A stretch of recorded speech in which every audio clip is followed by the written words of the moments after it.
नमस्कार दोस्तों, आप सभी का स्वागत है फिर से एक न्यू वीडियो में। आज हम बात करेंगे उस खौफनाक घटना की जिसने पूरे देश को हिला के रख दिया। पहलगाम आतंकी हमला। मंगलवार दोपहर हुए इस आतंकी हमले में 26 निर्दोष लोगों की आतंकवादियों ने जान ले ली और दर्जनों को घायल कर दिया। आखिर इस हमले के पीछे कौन था और क्यों चुना गया यह वक्त, आइए जानते हैं पूरी कहानी। 22 अप्रैल 2025 को जम्मू कश्मीर में पहलगाम इलाके की बायसरन घाटी के घास के मैदान में आतंकी घुस आए।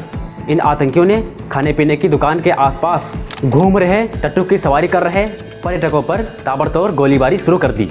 अलग अलग हिस्से से आए लोग मिनी स्विट्जरलैंड कहे जाने वाले बायसरन में वादियों की खूबसूरती देखने आए थे, लेकिन चंद मिनटों में ही गोलियों की तड़तड़ाहट और खींच पुकार से पूरी घाटी गूंज उठी। मंगलवार को ये भयावह आतंकी हमले ने पूरे देश को झकझोर कर दिया। ये आतंकी सेना की वर्दी में आए थे। आतंकियों ने पर्यटकों से पहले उनका धर्म पूछा, परिचय पत्र देखें और फिर हिंदू हो कहकर गोली मार दी। 26 मृतकों में ज़्यादातर पर्यटक हैं, जबकि 2 विदेशी व 2 स्थानीय नागरिक शामिल हैं। फरवरी 2019 में पुलवामा में हुए हमले के बाद से जम्मू कश्मीर में यह सबसे बड़ा आतंकी हमला है। हमले के मास्टरमाइंड कौन हैं? हमले के तुरंत बाद द रेजिस्टेंस फ्रंट यानी TRF ने इसकी जिम्मेदारी ली, लेकिन बाद में बयान बदलते हुए इससे इनकार कर दिया। भारतीय खुफिया एजेंसियों ने जांच की और पाया कि इस हमले का असली मास्टरमाइंड था सैफुल्ला कसूरी, जिसे खालिद के नाम से भी जाना जाता है। सैफुल्ला लश्कर ए तैयब का बड़ा आतंकी कमांडर है और पाकिस्तान से सीधे इस पूरे हमले को संचालित कर रहा था। इसके अलावा खालिद हुसैन ठोकर का नाम भी सामने आया, जो कभी इंदिरा गांधी राष्ट्रीय मुक्त विश्वविद्यालय यानी इग्नू का छात्र था।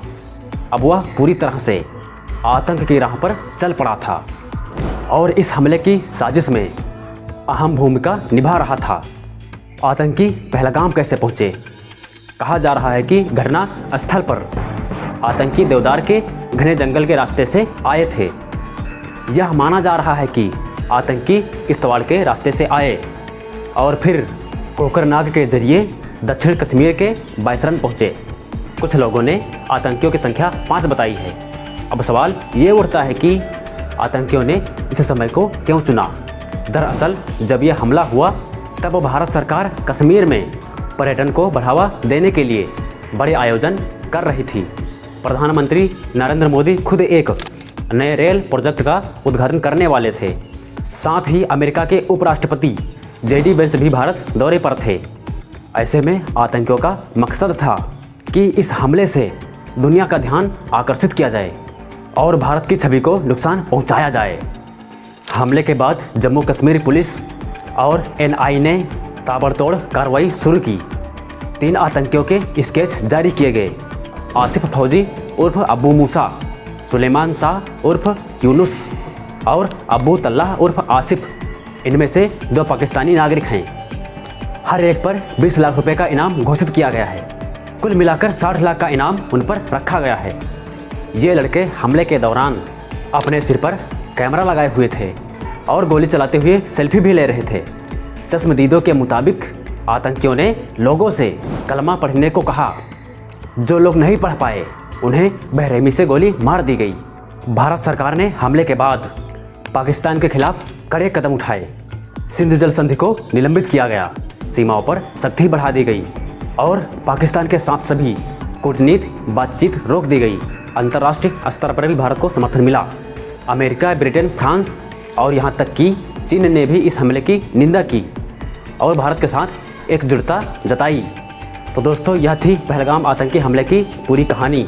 यह घटना एक बार फिर से हमें याद दिलाती है कि आतंकवाद एक वैश्विक चुनौती है और इसके खिलाफ एकजुट होकर लड़ना बेहद ज़रूरी है।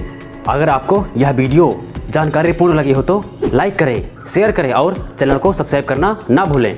मिलते हैं अगले वीडियो में, तब तक के लिए जय हिंद।